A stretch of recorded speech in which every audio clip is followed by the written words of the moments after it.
Fake PMO officer Gujarat का रहने वाला शख्स पहली बार नहीं आया बल्कि इससे पहले भी इसी तरह आ चुका है। हैरानगी की बात यह है कि किसी को कानो कान खबर ही नहीं लगी कि कोई जालसाज नकाबपोश यहाँ आकर एंजॉय कर रहा है, 5 सितारा होटलों में रह रहा है, फ्री अवकाश कर रहा है और उल्टा यहाँ पे ऑफिसरों की मीटिंगें भी ले रहा है। हैरानगी की बात यह है। और अब खबर यह है कि उसे 15 दिनों की जुडिशियल कस्टडी में भेजा गया है। सत्य कहेंगे, सत्य लिखेंगे, सत्य चलेंगे।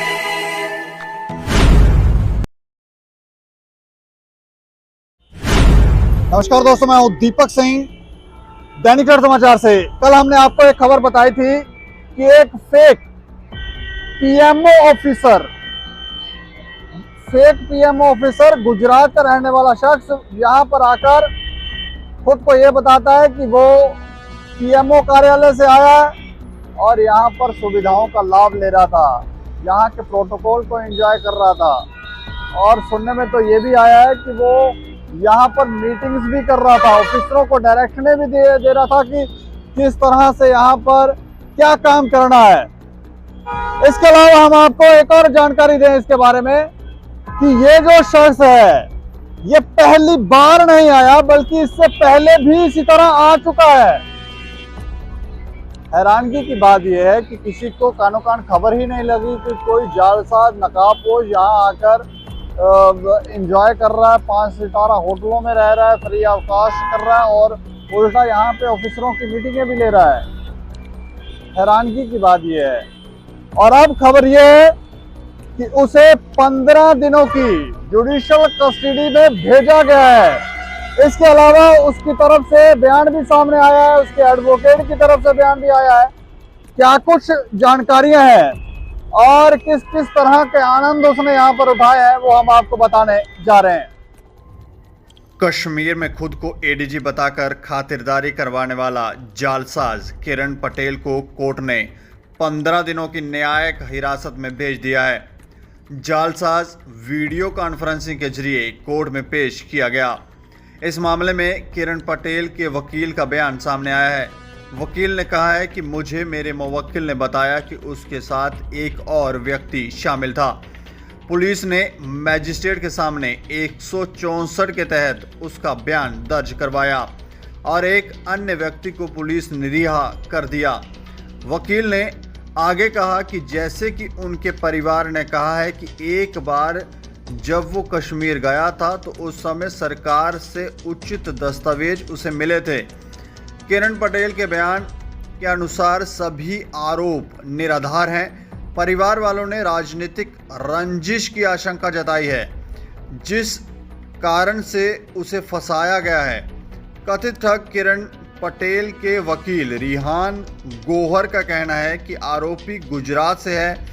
उसके परिवार के बयानों के अनुसार पुलिस का आरोप है कि उसने स्वयं को एक उच्च अधिकारी के रूप में पेश किया और राज्य में अत्याचार किया। उन्होंने संवेदनशील स्थानों का भी दौरा किया, यहां आम आदमी नहीं जा सकता। किरण पटेल को अदालत ने 15 दिनों की न्यायिक हिरासत में भेज दिया। वो वीडियो कॉन्फ्रेंसिंग के जरिए अदालत के समक्ष पेश हुए।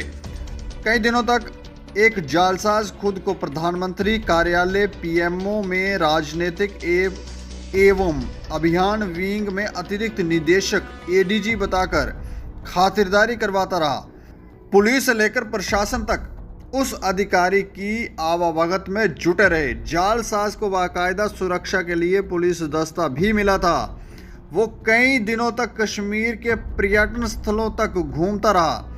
कुछ नौकरशाहों और व्यापारियों से ठगी करने के बाद असलियत खुलने पर पुलिस ने जालसाज को गिरफ्तार कर लिया।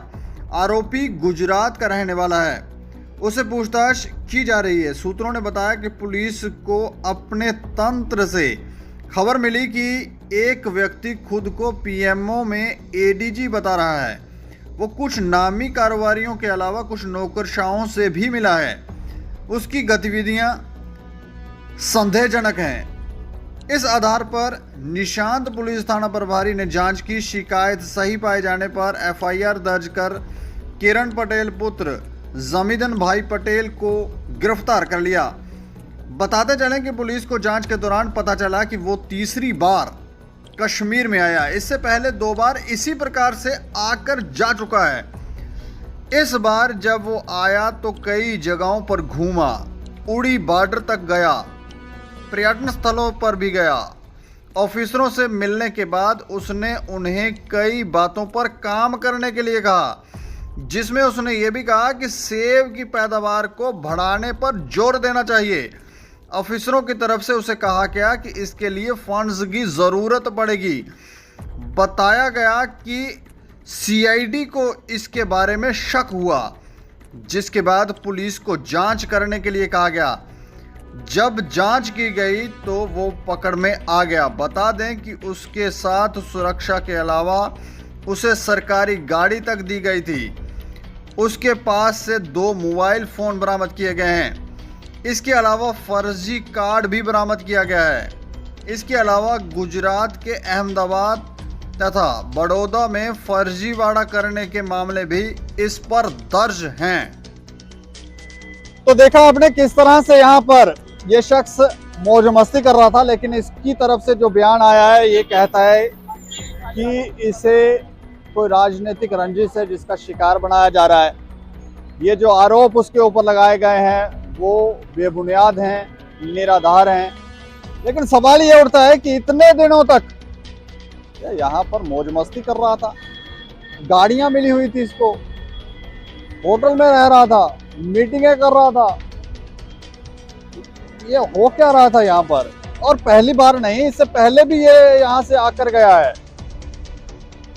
हमारा जो यहाँ पर प्रशासन है वो इतना बड़ा मूर्ख है कि उन्हें कोई भी मूर्ख बना सकता है। अच्छे सूट बूट पहन कर आएंगे लोग, बाहर से आकर कहेंगे कि वो गुजरात से आए हैं, तो गुजरात से आएंगे तो ये लोग जांच भी नहीं करेंगे।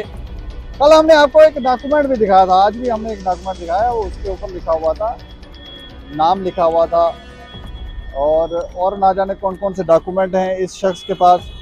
हमें लगता है कि कुछ तो यहाँ पे भी ब्लैक शिप्स होंगी जो इसके साथ मिले होंगे और मिलकर ये सारा यहाँ पर तामझाम कर रहे थे, एंजॉय कर रहे थे। ना जाने कितने लोगों को इन लोगों ने चूना लगाया है, क्योंकि जब कोई बाहर से आता है तो आप जानते हैं, क्योंकि अगर कोई ऊंचे लेवल का ब्यूरोक्रेट हो तो फिर सभी ये चाहते हैं कि उसके साथ उसकी अच्छी खातिरदारी की जाए, सेवा की जाए, ताकि उनकी नौकरी खतरे में ना पड़े और 4 काम उनके भी बनते रहें, क्योंकि ऑफिसरों से बनाकर तो रखनी पड़ती है।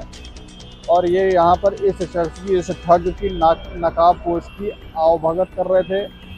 कई बार आपने सुना होगा, हमारे पुराने ज़माने में यहाँ पर होता था कि कोई बाहर से कोई शख्स आता या कोई रिश्तेदार आता तो या बड़ा ऑफिसर कोई आता तो वहाँ पर देखने को ये मिलता कि कई लोग गांव के दूर दराज इलाके में कोई घी लेके आ रहा है, जो अच्छी अच्छी चीज़ें होती हैं, कोई गांव का कोई आम लेके आ रहा है, कहीं मुर्गे लेके आ रहे हैं, कहीं तो मदिरा लेके आ रहे हैं, ताकि उस ऑफिसर को खुश रखा जाए। तो वही सब यहाँ भी चल रहा था।